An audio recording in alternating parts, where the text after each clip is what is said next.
সূর্যকে কেন্দ্র করে সমস্ত গ্রহ নক্ষত্র ঘোরে আমরা জানি। মাঝখানে সূর্য, সূর্যের পরে ঠিক বুধ, এরকম জায়গায় বুধ ফার্স্ট গ্রহ থাকে, বুধ সূর্যের কাছে। তারপরে থাকে বৃহস্পতি, না বুধ শুক্র, সরি শুক্র, বুধ শুক্র। এখানে থাকে পৃথিবী, মঙ্গল, বৃহস্পতি, তারপর পরপর এগুলো থাকে, ইউরেনাস অবধি লাস্ট থাকে, ঠিক আছে।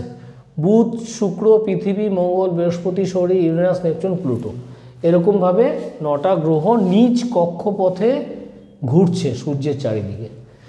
তো সূর্যের চারিদিকে এরকমভাবে যে ঘুরছে এটাকে বলা হচ্ছে গ্রহের বার্ষিক গতি। আর গ্রহটা সূর্যের চারিদিকে ঘুরতে ঘুরতে নিজের চারিদিকে লাট্টুর মতন ঘুরছে, এটাকে বলা হয় আর্নিক গতি। আর্নিক গতি হয় বলে দিন রাত্রি হয়। সূর্যের আলোটা যেখানে পড়ে সেখানে দিন হয়, সূর্যের আলো যেখানে পড়ে না উল্টো দিকে রাত হয়। নিজের চারিদিকে ঘোরাকে কি বলে? আর্নিক গতি। আর সূর্যের চারিদিকে ঘোরাকে কি বলে? বার্ষিক গতি। এরা কিন্তু কখনো কক্ষপথ চেঞ্জ করে অন্য কক্ষপথে যায় না, প্রত্যেকের কক্ষপথ অনুযায়ী কিন্তু বছরের পর বছর ঘুরে যাচ্ছে। এবার যদি আমি বলি তাহলে উপগ্রহ কোথায় ঘোরে? উপগ্রহ আবার গ্রহের চারিদিকে ঘোরে। যেমন এটা পৃথিবীর চারিদিকে উপগ্রহ হচ্ছে এই কক্ষপথ জুড়ে চাঁদ, এটা চাঁদ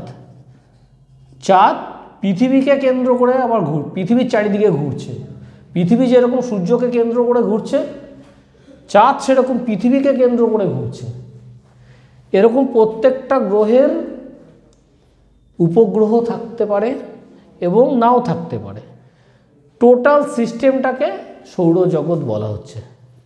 টোটাল সিস্টেমটা, এই যে সূর্যকে কেন্দ্র করে এতগুলো গ্রহ ক্রমাগত দিনের পর দিন ঘুরে যাচ্ছে, তাদের উপগ্রহ তাদের চারিদিকে ঘুরছে এবং সূর্যের চারিদিকে ঘুরছে, এই টোটাল সিস্টেমটা হচ্ছে সৌরজগৎ বা সৌর পরিবার।